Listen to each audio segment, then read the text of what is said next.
At 2,300 hours on November 14, 1942, the radar operators aboard USS Washington detected 9 Japanese warships sliding through the darkness nearly 18,000 yards away. To the naked eye, the waters north of Guadalcanal were pitch black and silent. But on Washington's SG radar display, every enemy vessel appeared as a crisp green pulse, updating with each sweep of the antenna. The Japanese, still depending on searchlights, optics, and human eyesight, had no idea a fully modern American battleship was tracking their approach with machine-like precision.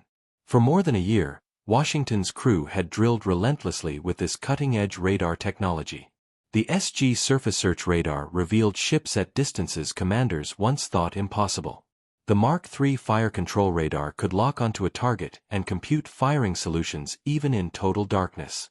Combined, these systems allowed Washington to fight without ever seeing her enemy, to hit targets she could not physically observe. Yet in late 1942, few in the Pacific Fleet believed a battleship could actually dominate a modern naval fight. That doubt was about to cost the U.S. Navy dearly. Admirals had relegated battleships to screening duty, treating them as enormous anti-aircraft escorts designed to protect carriers.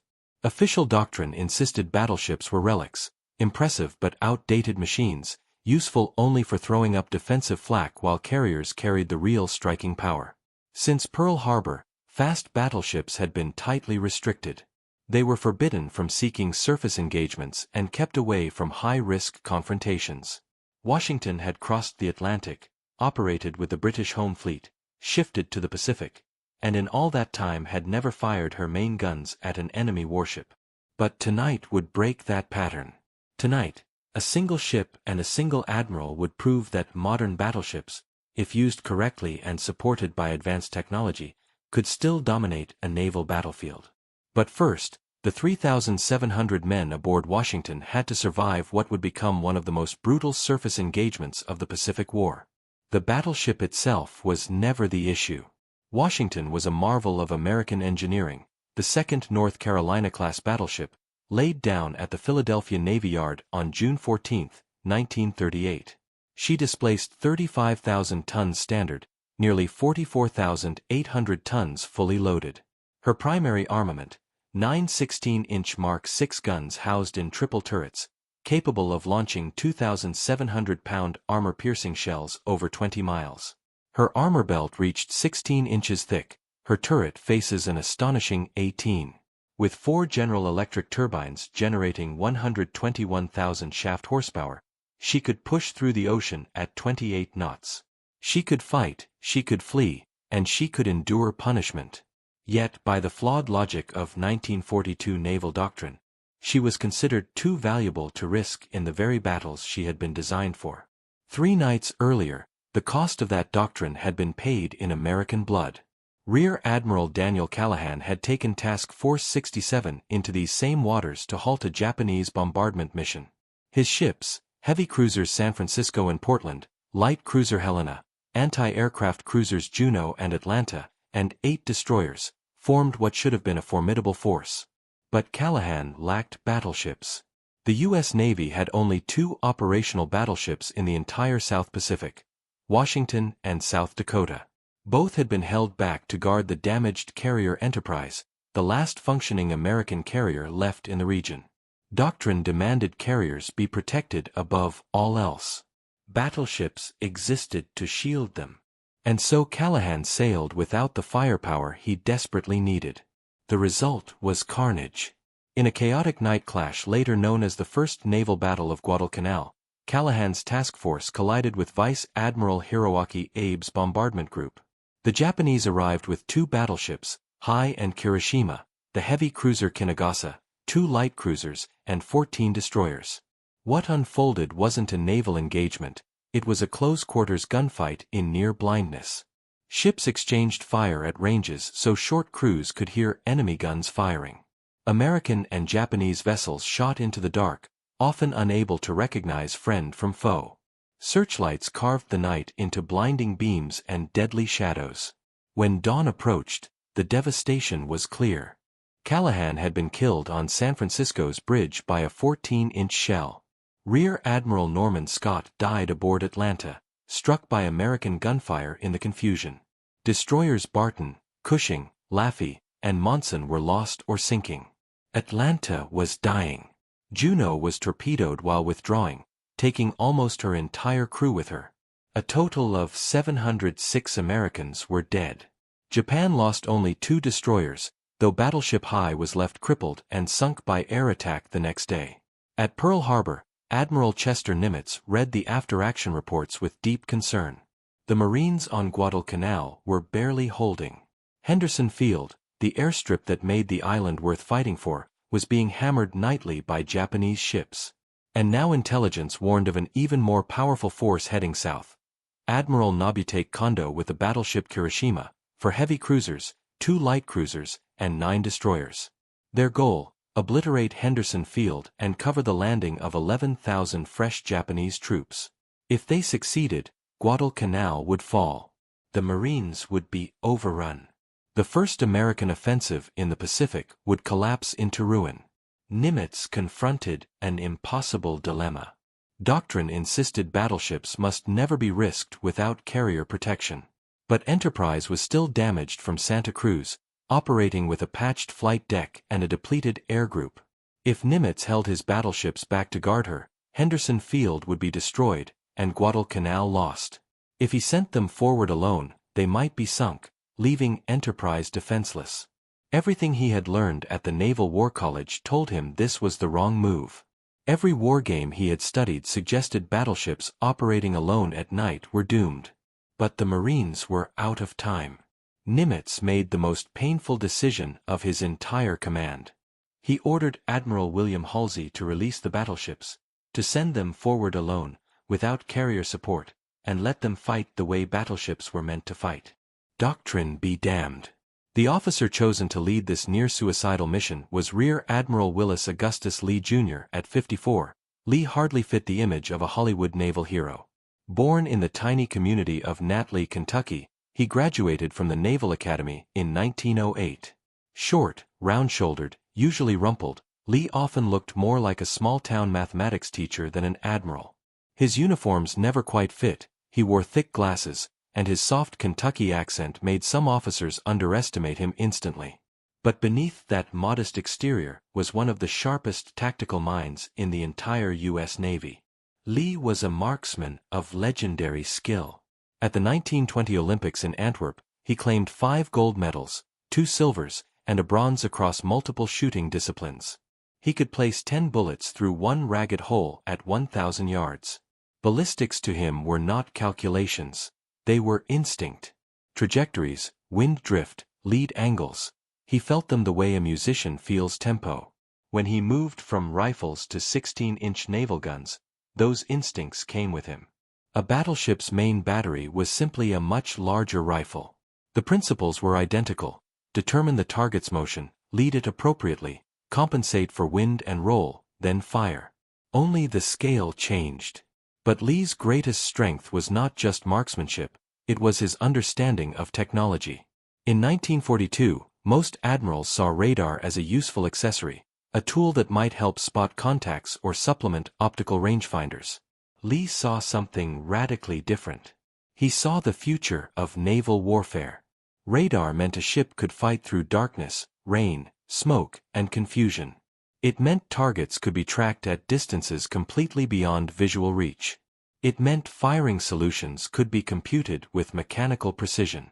Most importantly, radar allowed a single ship to dominate a battlefield where the enemy was effectively blind. For 6 months, Lee had drilled his men relentlessly in radar-directed gunfire. He tore apart Washington's fire control doctrine and rebuilt it from scratch.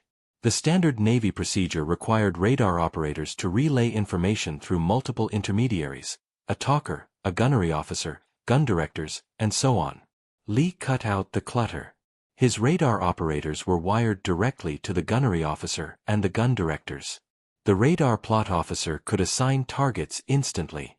The fire control radar tracked the splash of shells in real time, allowing corrections between salvos. It was a system no one had ever tested in real combat.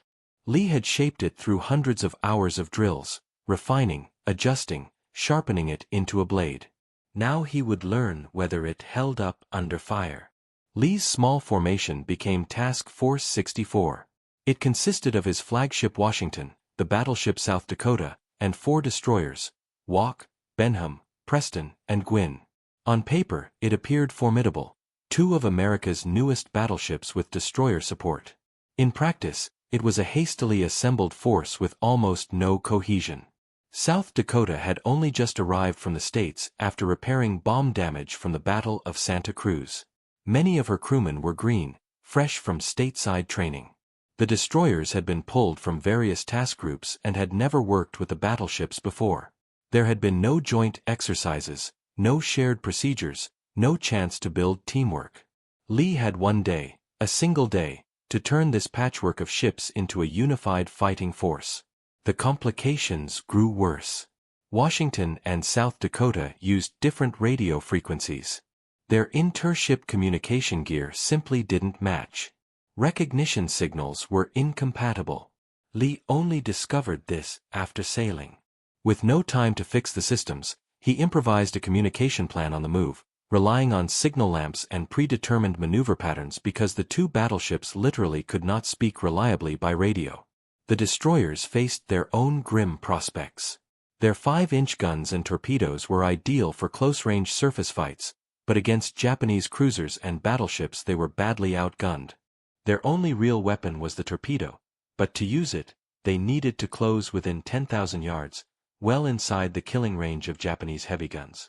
As the sun dipped below the horizon on November 14, Lee led his makeshift force around the western edge of Guadalcanal. The destroyers advanced in line ahead, Walk, then Benham, Preston, and Gwynn. Behind them followed the battleships, Washington leading, South Dakota trailing. The formation stretched more than 2 miles. 6 American ships entering a stretch of ocean already littered with wrecks. Sailors had begun calling the area Iron Bottom Sound, because so many ships, American, Japanese, and Australian, had sunk there that the seabed glittered with metal. As Lee's force passed Savo Island, the crews could see the oil sheens and debris left from Callahan's disastrous battle days before. Bodies still floated in the water. Destroyer wreckage broke the surface at low tide. Lee did not have to guess what he was sailing toward. Intelligence had provided detailed assessments of Admiral Kondo's approaching force. The Japanese admiral commanded 14 ships, the battleship Kirishima, heavy cruisers Atago and Takao, light cruisers Sendai and Nagara, and 9 destroyers. Kirishima, technically a battlecruiser from World War I, modernized in the 30s, carried 8 14-inch guns capable of hurling 2,800-pound shells nearly 20 miles. And every ship in Kondo's force was trained for night fighting. The Japanese Navy had spent 2 decades perfecting night warfare. Their lookouts were selected for extraordinary night vision and pushed to extreme skill levels. They could identify ship silhouettes at distances American sailors considered impossible.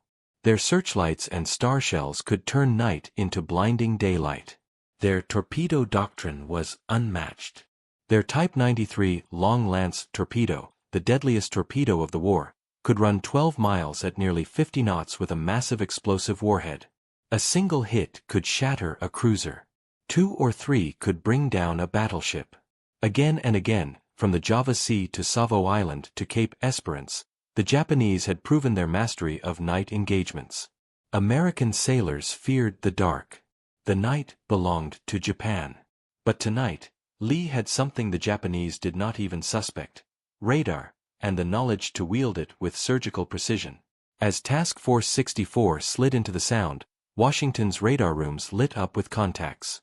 Operators could trace the shoreline of Guadalcanal and Savo Island, track friendly aircraft landing at Henderson Field, and most importantly, detect Japanese ships at distances far beyond the range of human eyesight.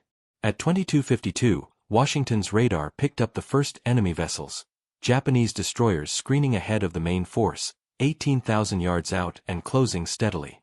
Lee now faced a pivotal decision. He could fire immediately, using radar to strike the Japanese before they even realized Americans were present. But firing too soon would give away his position, allowing Kondo to break off, scatter, or turn back. Or Lee could wait. Let the Japanese commit to their attack. Let them enter the trap. Let them come so close that escape would be impossible. The moment of decision had arrived. It was a gamble of the highest order. The closer the Japanese ships approached, the greater the chance their lookouts would finally glimpse the American formation. If the Japanese spotted Lee's ships first, or worse, fired their long lance torpedoes before the Americans reacted, Task Force 64 could be wiped out in minutes. But Lee recognized one critical advantage: the Japanese were not expecting battleships. They anticipated aircraft from Henderson Field, PT boats darting through the dark, or perhaps a lurking submarine, anything but 2 American battleships silently waiting in their path. Halsey had kept the battleship deployment so secret that even many U.S. officers didn't know they were underway. Lee trusted that secrecy, and he bet the entire battle upon it. He ordered his ships to hold fire and stay on course. The range closed, 16,000 yards. 14,000, 12,000. On Washington's bridge, the tension was suffocating. Men could hear their own heartbeats as radar operators reported the shrinking distance in tight, controlled voices. 10,000 yards. At this distance, Japanese lookouts should have seen the silhouettes of 2 massive battleships, but their eyes were fixed toward Guadalcanal, searching for the glow of their bombardment targets. No one was looking behind them. 8,000 yards. Lee could wait no longer. At exactly 2,300 hours, he gave the order. Washington's first salvo tore into the night. 9 16-inch shells, more than 24,000 pounds of steel and explosives, arcing invisibly through the darkness toward the light cruiser Sendai. The guns fired entirely on radar data. No one aboard Washington could actually see the ship they were aiming at. 23 seconds later, enormous pillars of water burst around Sendai, drenching her decks. The shells missed, but only by yards. Her captain instantly ordered evasive maneuvers and smoke. But Sendai was never Lee's real target. Washington's radar had locked onto a far more dangerous threat, the destroyer Ayanami, leading the Japanese vanguard and closest to the American destroyers. Washington's second salvo shifted toward her. This time, the giant guns found their mark. A 16-inch shell, possibly 2, smashed into Ayanami's thin hull. Against a destroyer, the result was devastating. The shell punched through her side like it was tin foil, detonating deep in her engineering spaces. Her power died instantly. Flames and smoke erupted skyward. Ayanami drifted helplessly, burning fiercely as her crew fought to keep her alive. Chaos detonated across the Sound. South Dakota opened fire moments after Washington, her guns picking up separate radar contacts. The American destroyers surged ahead, trying to close the distance needed for torpedo attacks. Overhead, Japanese star shells burst like miniature suns, bathing the battlefield in a harsh green-white glow. Searchlights slashed across the water, seeking targets. Within seconds, the battle dissolved into a storm of tracers, muzzle flashes, and explosions. It looked like Callahan's disaster all over again, a deadly melee at point-blank range. But this time, the Americans had radar. Then, everything unraveled. At 23:37, South Dakota suffered a catastrophic electrical failure. A routine attempt to reset part of her power grid triggered the shutdown of her main circuit breakers. Suddenly, every major system aboard the battleship died. Radar vanished. Fire control systems went dark. Interior lighting flickered out. Ammunition hoists froze. In an instant, one of America's newest battleships became nearly combat useless. South Dakota's emergency generators sputtered to life, but they could only power a fraction of her vital equipment. Her main guns could still fire, but only in crude local control. Without radar, without directors, she was effectively blind. The Japanese immediately sensed her vulnerability. Searchlights from Kirishima and nearby cruisers pinned South Dakota in the glare. Then came the punishment. Kirishima's 14-inch guns hammered her superstructure. 8-inch shells from Otago and Takao raked her upper decks, smashing through antennas, shredding radar arrays, and crippling secondary guns. In barely a minute and a half, South Dakota suffered 27 direct hits. Her radio masts were blown apart. Radar equipment was destroyed. Fires burned across her decks. 38 sailors, and 1 U.S. Marine, were killed. 59 more were wounded, including her captain, Thomas Gatch, struck by shrapnel yet refusing to leave his bridge. The American destroyers fared even worse. Charging headlong into the Japanese formation, they tried to launch torpedoes but were hopelessly outnumbered. Preston was the first to die. Locked in a lethal crossfire, she was shredded by shellfire that tore through her thin hull. When her captain ordered the crew to abandon ship, her magazines erupted, killing 117 men and sending the ship to the bottom in a fireball. Walk, leading the column, got even closer. She managed to fire torpedoes, but didn't live to see if they hit. Enemy shells smashed her bridge, killing her captain. More shells hit her engineering spaces. Then a long lance torpedo struck her midships, tearing her apart. Walk broke in two and sank rapidly. Of her 250-man crew, only 75 survived. Benham took a torpedo that obliterated her bow. She miraculously stayed afloat, but was no longer capable of fighting. Gwyn, hammered by shells and ablaze, still retained power. Her captain made the heartbreaking decision to withdraw, rescuing survivors as she retreated. In under 15 minutes, Lee's entire destroyer screen was gone. By 23:15, Task Force 64 had essentially ceased to exist. 4 destroyers sunk or crippled. South Dakota blind and burning, limping out of the battle. Of the 6 American ships that entered Iron Bottom Sound, only Washington remained fully operational. 1 battleship. Alone. Facing 14 Japanese warships, including Kirishima, 4 cruisers, and multiple destroyers. Every war college scenario said Lee should withdraw. Every tactical manual insisted retreat. No one would have criticized him for saving his ship and the lives aboard. But Willis Lee was watching something on his radar that the Japanese had completely missed. In the frenzy of hammering South Dakota and finishing off the American destroyers, the Japanese force had fallen out of formation. Their ships were scattered everywhere, some chasing the burning battleship, others drifting without clear orders, and several simply circling in confusion. Not one of them had noticed Washington. The massive American battleship had been concealed behind the flaming wrecks of Preston and Walk, her radar echo hidden by the chaos.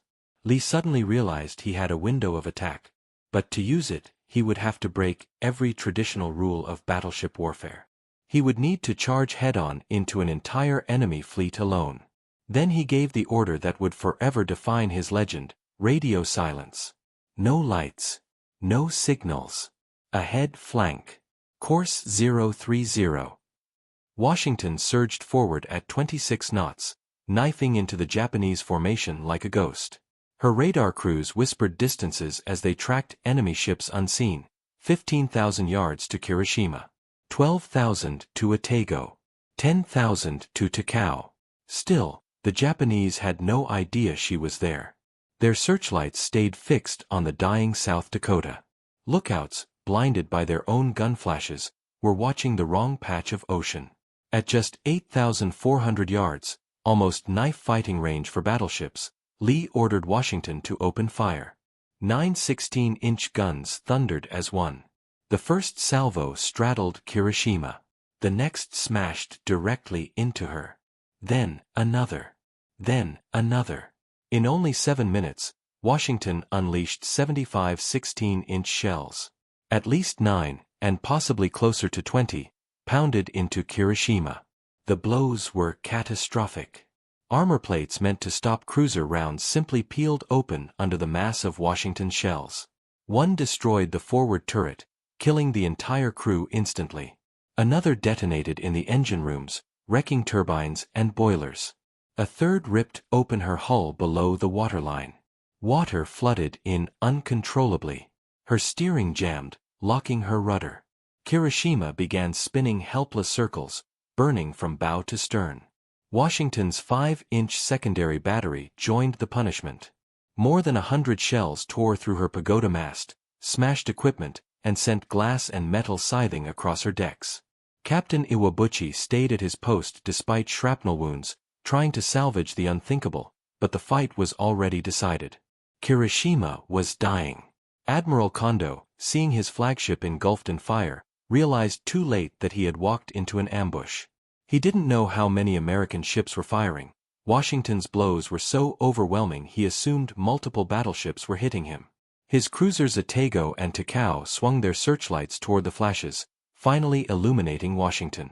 They fired their 8-inch guns and launched 16 Type 93 torpedoes. But Washington was already slipping away. Her radar tracked the torpedo wakes. Lee ordered a hard turn to starboard. The big ship heeled sharply, racing north at full power. Every torpedo missed, some by terrifyingly small margins. The Japanese cruisers tried to chase her, but Lee wasn't retreating. He was maneuvering for better range. As Washington pulled back to 12,000 yards, she opened fire again. Her next salvo straddled Otago. The following salvo walked even closer. Admiral Kondo understood what was happening. He was the hunted now. He ordered an immediate retreat. The most powerful Japanese force sent to Guadalcanal since the start of the campaign fled into the night. Behind them, Kirishima continued to settle and burn. Flooding spread through her broken hull. Damage control fought without hope. At 0100 hours, Captain Iwabuchi ordered the crew to abandon ship. They gathered on the slanting deck, sang the national anthem, shouted 3 final banzai cheers, and slipped into the sea. At 0320, Kirishima rolled over and sank northwest of Savo Island, taking 300 men with her. The first Japanese battleship lost to another battleship in the Pacific War, destroyed by a single American ship fighting alone. Lee wanted to chase Kondo's retreating force, but a new danger appeared. American PT boats near Tulagi could not distinguish friend from foe in the dark. They were preparing to fire on anything moving, including Washington. Lee had to break radio silence to avoid being accidentally sunk. His message, straight and unmistakable: "This is Ching Lee. Get out of my way. I'm coming through." The PT boats wisely stood down. With sunrise, the full American victory emerged. Japanese transports, waiting to unload troops at Guadalcanal, were caught in the open by aircraft from Henderson Field. Dive bombers fell on them like hawks. 7 transports were sunk. Only 4,000 of the 11,000 Japanese troops survived to reach shore, and they arrived without most of their supplies. The last Japanese attempt to retake Guadalcanal had failed. The price had been brutal. Preston and Walk were gone. Benham lost her bow and sank during rescue operations the next day. Gwin was battered nearly beyond repair. South Dakota needed months in a shipyard. In total, 3 American destroyers were lost and over 400 sailors killed. But Kirishima was gone. The Japanese would never again send major surface ships into Iron Bottom Sound. The Marines would hold. The airfield would stay in American hands. The first U.S. offensive of the Pacific War would continue. One statistic shocked everyone. USS Washington, the ship that had shattered a Japanese battleship and driven off an entire fleet, suffered 0 combat fatalities. Only 1 shell hit her, a 5-inch round that clipped a radio antenna. It was unheard of. It would never happen again. Admiral Halsey sent Lee a personal note: "You and your task force have written a glorious page in American naval history." But officially, the battle was labeled a defensive action, and Washington's triumph was quietly downplayed. Battleship admirals didn't want to admit they still mattered. Carrier admirals didn't want to admit battleships had proven anything at all. Lee didn't care about glory. Guadalcanal was safe. American sailors were alive because of Washington's stand. That was what mattered. But privately, he was frustrated. His detailed reports on radar fire control, night tactics, and sensor integration were largely ignored. Many of the lessons of the battle, perhaps the most important surface action of the Pacific War, went unlearned. The Navy was already shifting its attention to the next operation, the next island, the next crisis. There was no appetite for sweeping doctrinal change. Yet Captain Glenn Davis, Washington's commanding officer during the battle, understood how groundbreaking their achievement truly was. In his official reports, he stressed again and again that radar-directed fire had been the decisive factor. His battleship had engaged multiple opponents in total darkness, struck with near-clinical precision, and survived without suffering a single combat fatality. In his professional judgment, it was the perfect demonstration of what modern technology, combined with disciplined training, could accomplish. For his leadership, Davis received the Navy Cross and was promoted to Rear Admiral in April 1943. He later commanded Battleship Division 8, steering his ships through the Marianas and across the Pacific. Yet, like Lee, he realized that the Navy's higher command still doubted the offensive potential of independently operating radar-equipped battleships. The Japanese Navy's reaction to the loss was a mixture of disbelief and confusion. Admiral Kondo initially claimed that American cruisers and destroyers had sunk Kirishima. The idea that one battleship had obliterated his flagship was too humiliating to accept. Only after Japanese intelligence intercepted American signals acknowledging Washington's role did the truth become undeniable. The psychological blow was immense. For the first time in the war, a Japanese battleship had been defeated in a surface engagement. The night, long considered Japan's greatest battlefield advantage, was no longer secure. Guadalcanal forced a shift in Japanese naval doctrine. They realized that American radar nullified their mastery of night fighting. Elite lookouts, rigorous training, and superb torpedoes meant nothing if the Americans could see them, and strike, before they were even aware of a threat. Japan attempted to develop its own radar, but its systems lagged years behind U.S. technology. They tried new tactics, but without radar they were condemned to react rather than dictate. The confident Imperial Navy of early 1942 had vanished. In its place stood a strained, increasingly desperate force trying to slow an American advance it no longer fully understood. Washington returned to Noumea, New Caledonia, for repairs and replenishment. Her crew finally received liberty, and only then did many sailors grasp what they had accomplished. Men who had felt the deck tremble with each salvo, who had listened to radar operators whisper range calls in the darkness, now realized they had been part of a historic victory. They had faced overwhelming odds, and emerged triumphant. They had shown that American technology and training could outmatch Japanese experience and numbers. They had shifted the direction of the Guadalcanal campaign. But there was little time to celebrate. Washington was needed elsewhere. She would go on to fight at the Gilberts, the Marshalls, the Marianas, the Philippines, Iwo Jima, and Okinawa. She would earn 13 battle stars, one of the most decorated battleships in the Pacific. Yet she would never again be allowed to repeat what she proved that night off Guadalcanal. The Navy kept her tethered to the carrier groups, her immense firepower used primarily for anti-aircraft defense and for bombardment during amphibious landings. Her 16-inch guns fired thousands of shells at shore targets, but never again at another warship. The tragedy was not that Washington spent the rest of the war escorting carriers. That was understandable given how naval warfare was evolving. The tragedy was that the lessons of her greatest victory were intentionally brushed aside. Lee had demonstrated, conclusively, that battleships using radar and modern tactics could dominate night surface battles. He had revealed methods that could have saved lives in later engagements. But entrenched Navy bureaucracy, committed to the supremacy of carrier airpower after Midway, ignored what did not fit their narrative. Reports disappeared. Recommendations were dismissed. The revolution in surface warfare that Washington represented never took root. Lee continued to push for better integration of radar and gunfire tactics.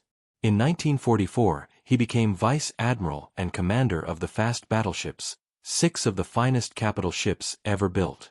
But they remained carrier escorts, forbidden to hunt on their own. At the Battle of the Philippine Sea, Lee's battle line could have intercepted and crushed the Japanese surface force, but they were held back to guard the carriers, allowing the enemy to slip away. At Leyte Gulf, Halsey led Lee's battleships on a misguided chase after decoy carriers, leaving the landing beaches exposed. Only the heroic stand of escort carriers and destroyers at Samar prevented catastrophe. Lee watched these missed opportunities with increasing frustration. He knew exactly what his ships were capable of. He had proven it. But he followed orders without protest, even when he believed those orders were wrong. He kept writing studies on surface tactics, radar integration, and the future of naval warfare. Some younger officers took note, but the upper ranks remained committed to the existing doctrine. On August 25, 1945, just 10 days after Japan surrendered, Willis Augustus Lee Jr. died suddenly of a heart attack. He was aboard a motor launch heading toward his flagship, the Battleship Wyoming, anchored in Casco Bay, Maine. The crew attempted revival, but it was too late. The man who had changed the face of surface warfare, who had saved Guadalcanal, who had shown what technology and tactics could achieve, died just as the war he helped win came to an end. The fleet mourned. Admiral Nimitz called him one of the finest officers he had ever served with. Admiral Halsey said Lee's tactical brilliance had saved countless American lives. Washington's crew, many still on active duty, grieved for the admiral who had led them through the most desperate night of the war. Yet even in death, Lee's accomplishments were understated. His New York Times obituary mentioned his Olympic medals and his service record, but devoted just one sentence to Guadalcanal. Navy history books credited him with victory, but rarely acknowledged how revolutionary his achievement truly was. Washington served 2 more years after the war, participating in Operation Magic Carpet, bringing thousands of American servicemen home. She was decommissioned on June 27, 1947, and placed in reserve. For 14 years she rusted quietly, visited occasionally, but never reactivated. June 1, 1960, her name was struck from the Naval Register. On May 24, 1961, she was sold for scrap for $544,000 and cut apart. No museum preserved her. No memorial honored her. The battleship that saved Guadalcanal, that proved battleships could still dominate, was reduced to steel fragments and memory. Today, more than 80 years after her greatest victory, Washington's story remains largely unknown outside the world of naval historians. Students learn about Midway, Iwo Jima, and the atomic bombs, but not about the lone battleship that faced impossible odds and prevailed. Tour guides at Pearl Harbor speak of the Missouri and the Arizona, but rarely mention Washington, the ship where the future of naval warfare was revealed and then ignored.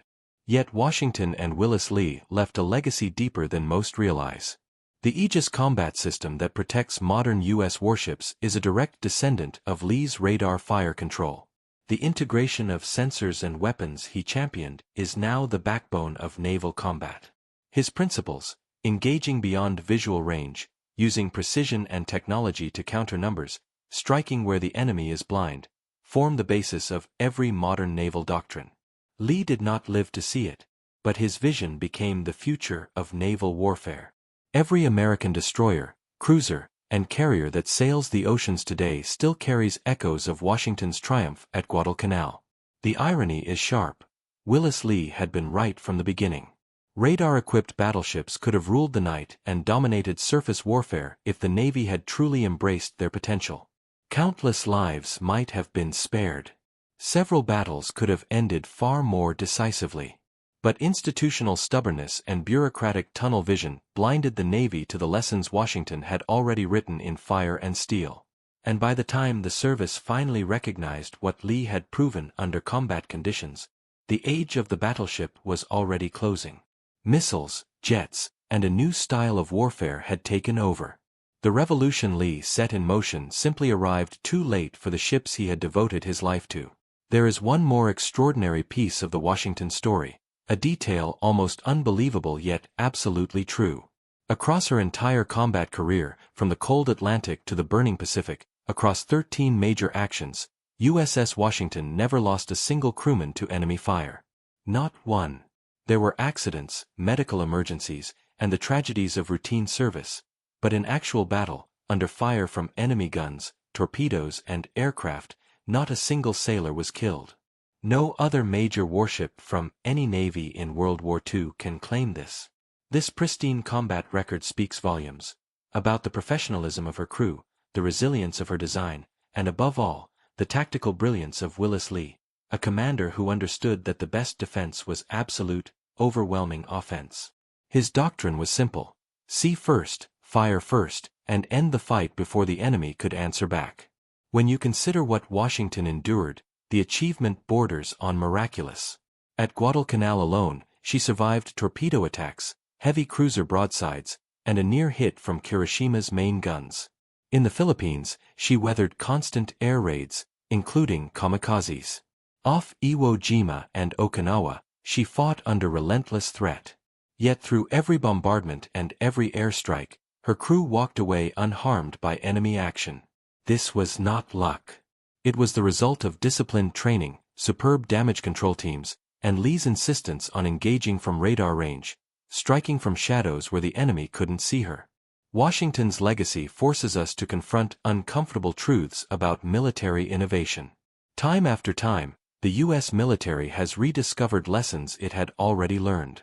In Korea, naval gunfire support again became essential. In Vietnam, long-range precision once more proved decisive. In the Persian Gulf, the Navy leaned heavily on the integrated sensor tactics Lee had pioneered decades earlier. Each generation had to relearn what Washington had already demonstrated, simply because the institutions responsible for preserving those lessons chose to bury them. And so we must ask, what might have changed if the Navy had embraced Lee's ideas in 1942? How many ships might have been saved at Empress Augusta Bay had every vessel been trained in radar-guided night combat? How many sailors at Samar might have lived had Halsey employed his battleships using Lee's doctrine of independent surface action? These aren't just hypothetical questions, they represent real lives, real possibilities erased by bureaucratic pride. Washington's story also highlights a recurring pattern in military history. Truly revolutionary breakthroughs almost never come from high-ranking theorists. They are discovered by the men in the field, the pilots, the engineers, the commanders who face danger directly. McKenna's tensioner that saved P-38 pilots, Guderian's blitzkrieg, Boyd's maneuver theory, all came from practical minds who saw what tradition-bound institutions refused to see. And in every case, their ideas were resisted until the evidence became undeniable, or the moment had already passed. As the U.S. Navy faces modern rivals armed with hypersonic weapons, long-range missiles, and advanced targeting systems, Washington's lesson echoes louder than ever. The fleet that adapts the fastest, the one that listens to operators instead of guardians of old doctrine, will shape the future of naval warfare, just as Washington did on that dark night in 1942. Today, nothing physical remains of the great battleship. Her steel was melted down long ago. Her sailors, who walked through storms of fire and returned home unscathed, have nearly all faded into history. Yet the principles they proved, technology used intelligently multiplies power, training outweighs numbers, and one ship in the right hands can change the course of a war, remain as relevant now as they were 8 decades ago. As we mark another anniversary of the Battle of Guadalcanal, we must reflect not just on the victory itself, but on its meaning. A battleship dismissed by doctrine, commanded by an admiral who looked more like a quiet professor than a warrior, used a technology many officers barely understood to save America's first Pacific offensive. And then that victory was quietly minimized because it challenged the rising doctrine of carrier supremacy. Washington was forgotten, not because she failed, but because she succeeded in a way that embarrassed the experts. 82 years later, her story still reminds us. Innovation often comes from unexpected places, bureaucracies resist change even when lives depend on it, and history's greatest lessons are often the ones institutions try hardest to ignore. Washington deserves better than to fade into obscurity. Her crew deserves the honor they earned. And Willis Lee deserves his place beside the greatest naval commanders in history. Most importantly, the lessons they left behind still matter, and must be remembered. Join our mission to uncover forgotten battles. Like, subscribe, and share to keep history alive.